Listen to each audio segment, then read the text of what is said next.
The last day of school always carried a mix of emotions. For some it was excitement about the summer ahead.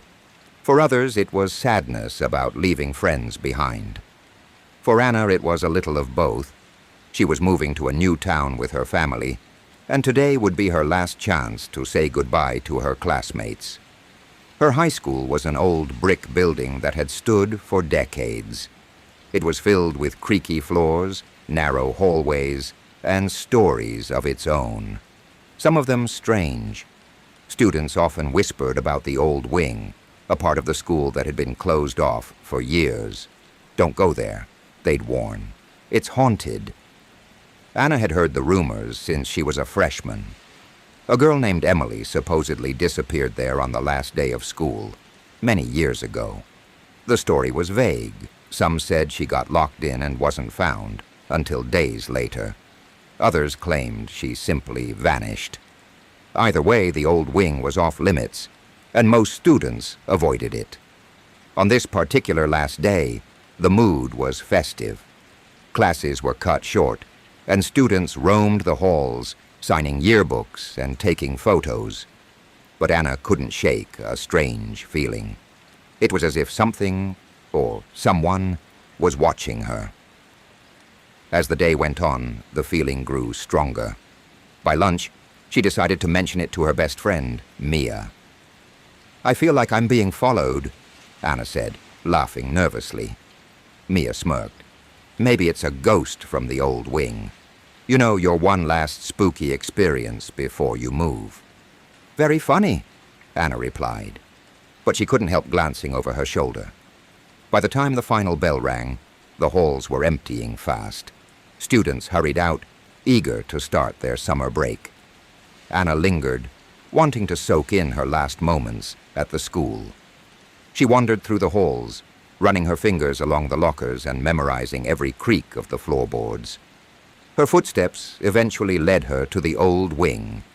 The door was usually locked, but today it was slightly ajar. Curiosity got the better of her. She pushed the door open, peering into the dimly lit corridor.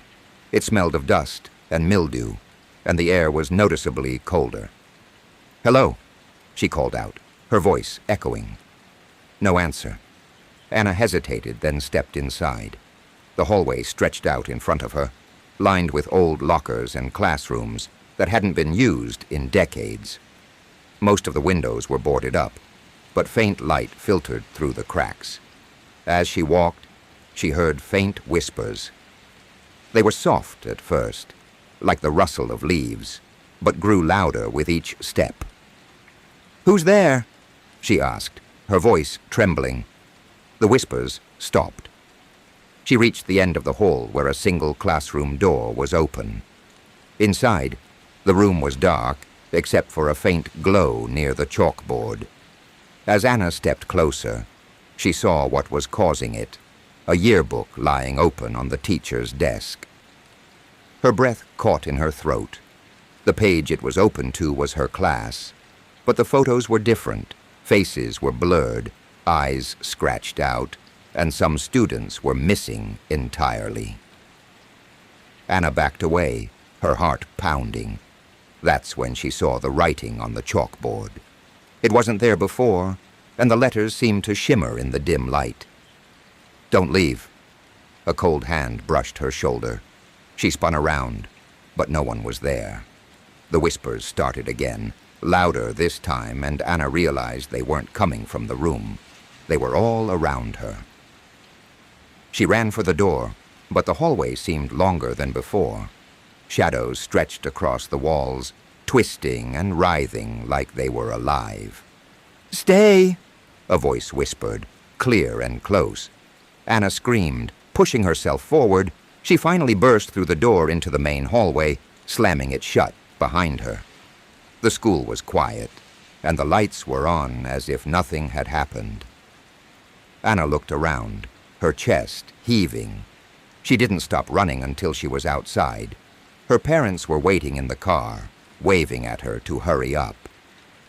As they drove away, Anna glanced back at the school. For a moment she thought she saw someone standing in the window of the old wing.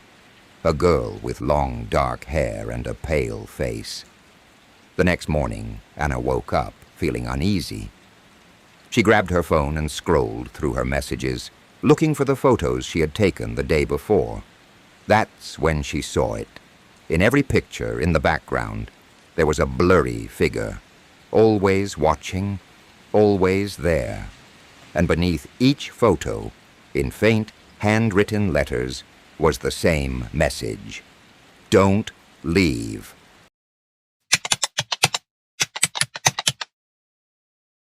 The last day of school at Cedarwood High always carried a mix of emotions.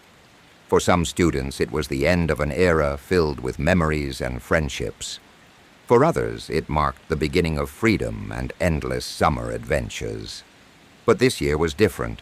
It wasn't just the end of a school year. It was the end of the school itself. After over 60 years of teaching generations, Cedarwood High was closing its doors permanently. The school district had decided to consolidate schools, leaving the old brick building to decay. Rumors swirled about its history, from hidden tunnels to a tragic accident involving a teacher years ago. For a group of 5 seniors, Liam, Kayla, Drew, Megan, and Justin, the last day wasn't about saying goodbye to friends. It was about exploring the dark secrets of Cedarwood High, starting with the basement. The basement rumors. The basement had always been off-limits, sealed behind a rusted door at the end of a dimly lit hallway near the janitor's closet. Stories passed down from former students claimed the basement was the site of something sinister, a fire that took the life of a beloved teacher, Mr. Whitaker. He still haunts the basement, Megan whispered earlier that week. They say he's waiting for someone to come back and find him. More like someone to replace him, Justin had joked. But the group had agreed to check it out after the final bell rang. When the last bell echoed through the school's hallways, students poured out, eager to start their summer break. The air was filled with laughter and the sound of lockers slamming shut. But for the group of friends, the real adventure was just beginning. Descending into darkness, the hallway leading to the basement was eerily quiet as they approached the rusted door. Kayla, the most cautious of the group, hesitated. "Are we really doing this?" she asked, clutching her backpack. "Don't chicken out now," Liam said, grinning as he pulled out a crowbar. With a loud creak, the door swung open, revealing a staircase descending into darkness. A damp, musty smell wafted up, making them all wrinkle their noses.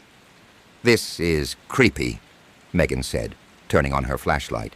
"It's just an old basement," Drew replied, though his voice lacked confidence. As they stepped inside, the temperature dropped noticeably. The walls were lined with old, peeling posters, and the floor was covered in dust. At the bottom of the stairs, they found themselves in a large, open space filled with broken desks, rusted lockers, and filing cabinets. The first signs. They split up to explore, their footsteps echoing through the empty space. Kayla and Justin found a stack of old yearbooks in one corner. Flipping through them, Kayla noticed something odd. "Hey, look at this," she said, pointing to a page. "These students, their photos are scratched out." Justin leaned closer, frowning. "That's weird. Why would someone do that?" Meanwhile, Megan and Drew found a chalkboard covered in strange symbols and faint writing. "Can you read it?" Megan asked. Drew shook his head. "It's too faint, but it doesn't look like anything I've seen before." Liam, who had wandered off on his own, called out from across the room, "Guys, you need to see this." They gathered around him to find a door at the far end of the basement. Unlike the others, it was intact and locked with a heavy chain. Scratched into the door's surface were the words, "Stay out. Unleashing the past." "Do you think this is where the fire started?" Megan asked. "Only one way to find out," Liam said, pulling out his crowbar again. The lock snapped with a loud clang. Kayla shivered, feeling a sudden chill in the air. "I don't think we should go in there," she said, her voice trembling. But Liam was already pushing the door open. Inside, the room was pitch black, the air thick and heavy. As their flashlights illuminated the space, they saw rows of desks, as if it were a classroom frozen in time. At the front of the room stood a teacher's desk, covered in soot and ash. Behind it, on the chalkboard, was a single word scrawled in jagged letters: "Leave, the haunting begins." Suddenly the door slammed shut behind them. Kayla screamed, dropping her flashlight. "Who did that?" Justin demanded, but no one had touched the door. The room grew colder, and faint whispers filled the air. The group huddled together, their breaths visible in the freezing air. "Let's get out of here," Megan said, her voice shaking. They turned to the door, but it wouldn't budge. Liam pounded on it, his frustration growing. Then the whispers grew louder, transforming into a single, deep voice. "You shouldn't have come here." Desks began to move on their own, scraping loudly against the floor. Papers flew through the air, and the chalkboard screeched as invisible hands dragged chalk across its surface. "Leave! Leave! Leave!" The group screamed as the lights on their flashlights flickered and died, plunging them into darkness. For the escape in the chaos, Kayla felt a cold hand grab her arm. She yanked it away, stumbling into Justin. "This way!" he shouted, pulling her toward a faint glow at the back of the room. The glow led them to another door, which creaked open as they approached. Beyond it was a narrow tunnel, barely wide enough for them to crawl through. "Go, go, go!" Liam urged, pushing them forward. The whispers followed them, growing louder and more menacing. As they scrambled through the tunnel, they could hear the sound of desks crashing and walls cracking behind them. Finally, they emerged into the sunlight, gasping for air. They were in the school's courtyard, surrounded by overgrown grass and crumbling statues. The aftermath. The group never spoke about what happened that day. When asked about the basement, they claimed they never went inside. A week later, demolition crews began tearing down the school. But as the wrecking ball struck the building, workers reported hearing faint screams and whispers echoing from the rubble. And deep beneath the debris, the classroom remained intact, waiting for its next visitors.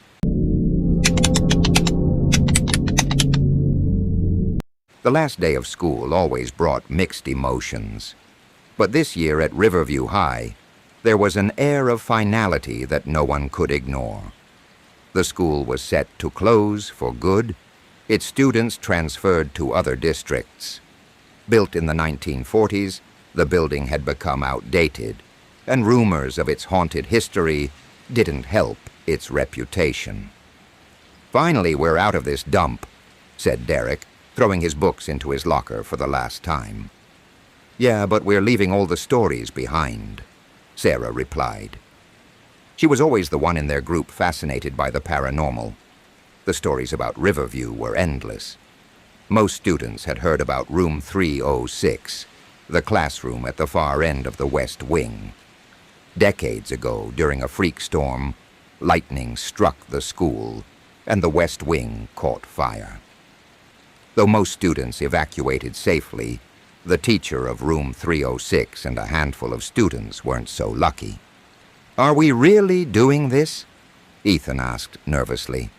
"Absolutely," Sarah said, her eyes gleaming. "One last adventure before we never see this place again." Finding Room 306. The school emptied out quickly, the echoes of students' laughter and footsteps fading into silence. Sarah, Derek, Ethan, and two others, Laura and Chris, met near the West Wing, where a yellow tape marked off the entrance to the damaged area. "We're really going in there?" Laura asked, biting her lip. "It's our last chance," Sarah said, ducking under the tape. The others followed hesitantly. The west wing was colder than the rest of the school, and the air smelled faintly of smoke. Even after all these years, the hallway was lined with lockers that hadn't been used in decades, their paint peeling and hinges rusted. "This place gives me the creeps," Chris muttered. "Good," Sarah said. "That means it's working." Room 306 was at the end of the hallway. Its door was slightly ajar, as if waiting for them. Inside the haunted classroom, the room was exactly as the rumors described. Desks still arranged neatly, though covered in a thick layer of dust. The chalkboard bore faint marks, as if someone had tried to erase it, but couldn't quite succeed. "This is insane," Ethan said, his voice shaking. "It's like they just left everything here." Sarah walked to the teacher's desk, brushing her hand over its surface. "Look at this." She held up a class roster. The names were faded, but next to each one was a note. Absent, absent, absent. "Creepy," Laura said. "Do you think this is real?" Suddenly the door slammed shut behind them. Everyone jumped. "Okay, who did that?" Derek demanded. No one answered. Unexplained phenomena. The temperature in the room plummeted. Their breath became visible, and an unnatural silence filled the air. "We should leave," Laura said, heading for the door. But it wouldn't budge. "Help me," she cried, pulling harder. Derek joined her, but it was like the door was sealed shut. "Guys, look at this," Sarah said, pointing to the chalkboard. The faint marks were now forming words, written by an unseen hand. "You shouldn't be here."